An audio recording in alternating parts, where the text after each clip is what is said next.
History knows many cases of extermination of population in different countries. Both enemies and fellow tribesmen were exterminated. Many people have heard about the horrors of the Nazi camps. What only experiments were not conducted on people there? What horrible tortures were not subjected to them? I can't imagine how a human being could abuse a human being like that. Is it an inborn sadism or an acquired ideology? Especially when it becomes a mass phenomenon. Or is it so easy to convince people to do bad things? However, fascists are not unique in their bullying. There are other cases when entire populations were exterminated. But when close people abuse each other, it is something beyond reason. However, there are many such examples nowadays, and they have nothing to do with wartime or difficult situation. People destroy each other not only out of a sense of revenge or a desire to achieve justice, but also for material values. They can get rid of relatives because of a flat, a car, precious metals, and even money. Are these goods more important than conscience? Not to mention wartime. Often enslavers abuse the inhabitants of conquered territories in the most perverse ways. They inflict terrible tortures on the unfortunates, subject them to inhuman experiments, and all this in order to prove their superiority. And it wasn't just during World War II. It's been like this throughout human history. But if the war crimes of those who serve in the army can somehow be justified, how can we explain the behavior of those who have absolutely nothing to do with the army and have no obligation to destroy other human beings? For example, how can we explain the fact that nice Hungarian women agreed to become warriors of the home front? Together they sent more than 300 people to the other side of the world. No, they did not serve in secret intelligence or receive orders from military commanders. It was their own initiative.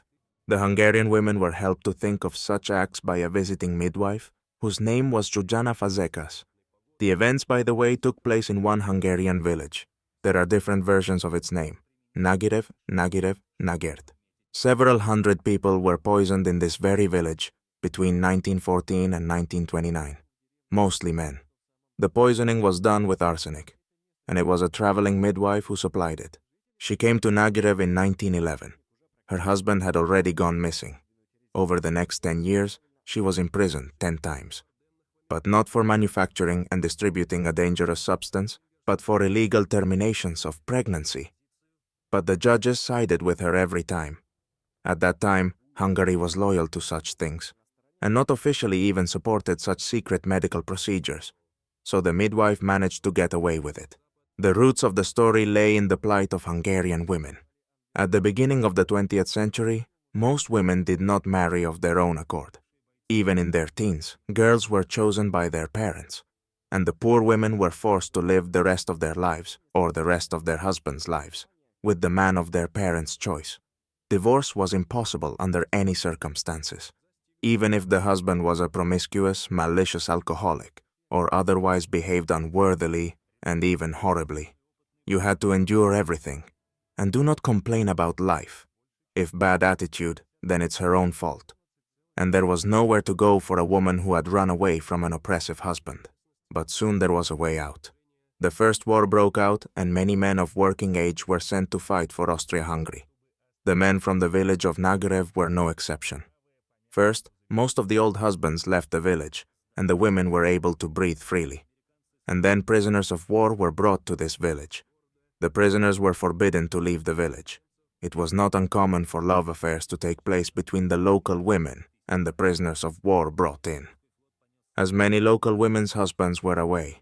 When the soldier husbands returned, they naturally found out what their wives had been doing in their absence. But despite this, families survived, except that husbands often reminded their wives of how they had behaved in their absence. If life had been hard for many of the local women before, now it was a real nightmare, and Fazekas began to convince the women that they should just get rid of their husbands, and then they wouldn't have to endure abuse from them. She suggested arsenic as a means of getting rid of them. It was made from flour paper. When it was boiled, a deadly precipitate was released. Fazekas would give, but probably sell it to anyone who needed it. And so began a series of strange disappearances of men. And all because their wives actively started to use the proposed remedy. and as a result, by a surprising coincidence, many women became widows at about the same time. Although the first crimes of this kind were committed even before the dangerous midwife came to Nadir. Apparently, someone before Fazekas had thought of using this remedy. But not all women stopped only at destroying their husbands. Some went on to use the remedy against their parents. Thus, it was not necessary to wait for their natural death, and it was possible at any moment to receive the due inheritance. Someone used the drug against annoying lovers. Sometimes they even got rid of their own sons, who were also candidates for inheritance. As a result, by the mid-1920s, Nagirev had achieved the status of the most dangerous neighborhood. Fazekas and her accomplices were helped to cover up their crimes by the midwife's cousin. He was a local official and prepared the death certificates in such a way that they could not be tampered with. But such incomprehensible crimes could not continue indefinitely. As a result, the gang was exposed. However, there are different versions of how it happened. One version says that one of the creators of the Angels of Death, such a name was given to the women involved in these crimes, was caught at the time of committing the illegal act. Allegedly, 2 of her victims were able to avoid being poisoned, and they themselves turned the perpetrator in to the authorities. The frightened poisoner pointed to one of the women through whom she had done it all, and that woman named Fazekas herself. Another version says that the crimes were solved thanks to a medical student. He lived in a neighboring town and somehow found the victim's body on the riverbank. Apparently, on his own initiative, he decided to find out what happened to the unfortunate man. And as a result, he was able to establish that there was a very high level of arsenic in the body. This research was the beginning of the investigation.